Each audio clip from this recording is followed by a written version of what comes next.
very strong wind right now from Cape Phuket. Yeah, the waves are not tall, but yeah, the wind is really strong. I mean, it's not so strong as to be a hurricane, but you just can kind of feel. Yeah, now it's raining. It started.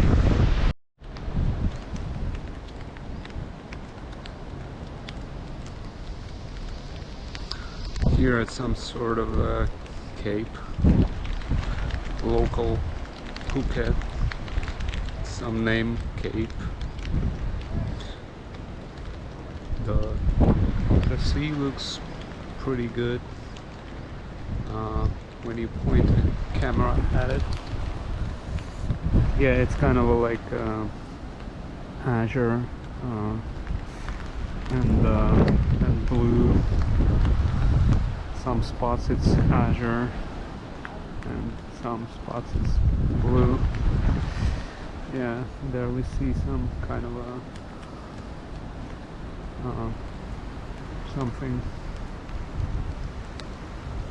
more land there. And, yeah, birds are struggling with the wind, and yeah, palm trees line up. There is some sort of a stairs going down. I don't know what's there. Probably not swimming safe area.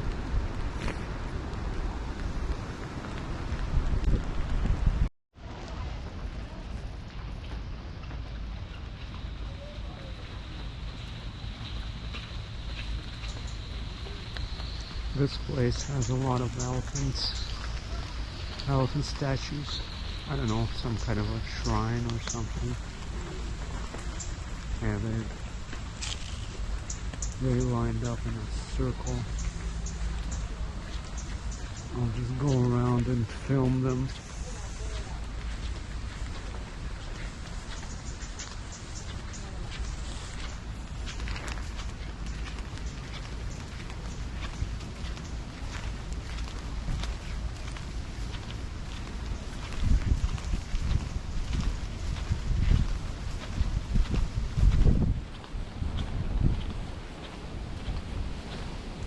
These ones are wooden and they have some holes in them or something. Some wood is missing there.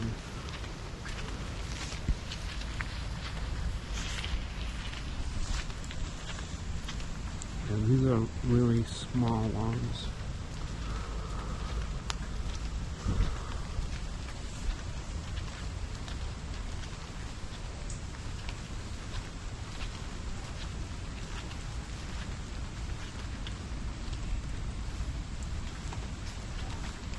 More wooden elephants.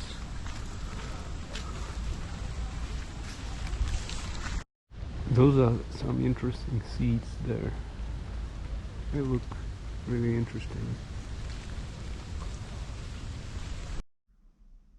Hi guys, just wanted to say how I experienced traveling in Phuket during the rainy season. Yeah, on a bike, so I had to wear a raincoat. It had buttons, so I would close it, so I would button it, and yeah, then I'll go full speed. No, not full speed, but it's not slow, it's just regular traffic in Phuket.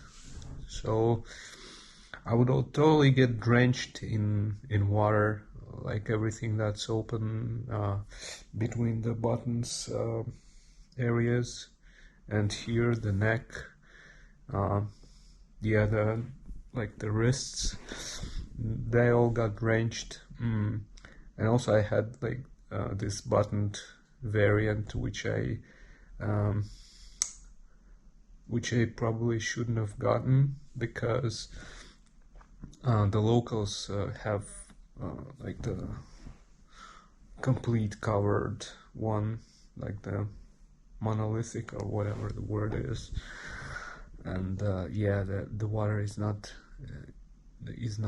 going through, and when you move like at the speed, it kind of moves to the sides, the buttoned one, and your like pants get, or shorts get exposed, or probably shorts because it's still warm here, and they all get drenched in water, like, and your underpants even.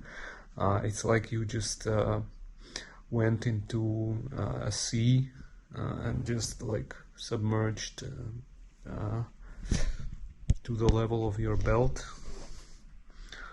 Like yeah, it's completely wet, but you kind of I think it's kind of okay, but it's kind of inconvenient, but you can deal with it if you are like a positive person.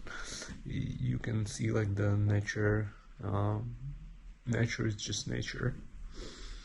And one thing is, my phone, it was like the pain to use it. I needed to use it, and the GPS directions, I would like, my first of all, my fingerprint thing wouldn't work, obviously, because the fingerprints with water, they don't look correct to it. And when I would type in the pin code, the drops of water would just type random numbers, and it would like shake and vibrate, because it sees like the, yeah, it would submit the input, like it would shake and kind of be angry that I'm putting in the wrong password, the wrong pin code. And yeah, it would also count towards blocking the phone for some time, because after a certain amount of attempts, it would block us not to, like, someone trying to brute force the pin code. Yeah, and I would need the phone right now, because I needed to go somewhere ASAP. Otherwise, I wouldn't just go anywhere in this kind of a rain. And I would just stay at home. I mean, I would still go somewhere, but maybe not by motorbike, and maybe just by foot. And yeah, but I like haven't really experienced so much rain. Where I'm from, is the climate is not so like rain heavy. It's less precipitation on average.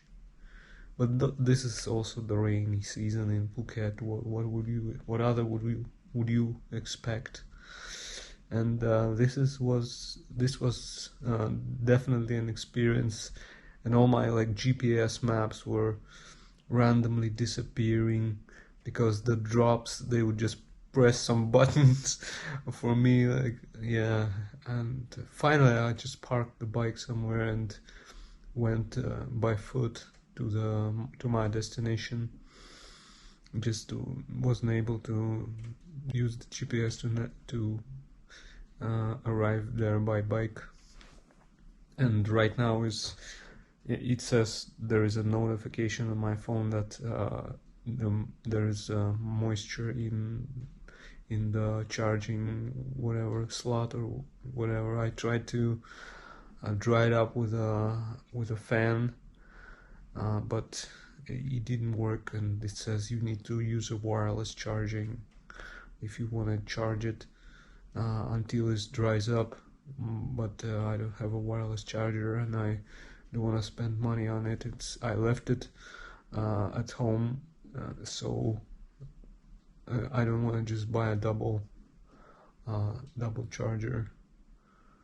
And I turned the phone off, because I would just wait until it dries up, and if something urgent I would just turn it on to check, but right now it's just laying down, turned off, and I will be tomorrow. Hopefully it dries up. It says it can take up to several hours.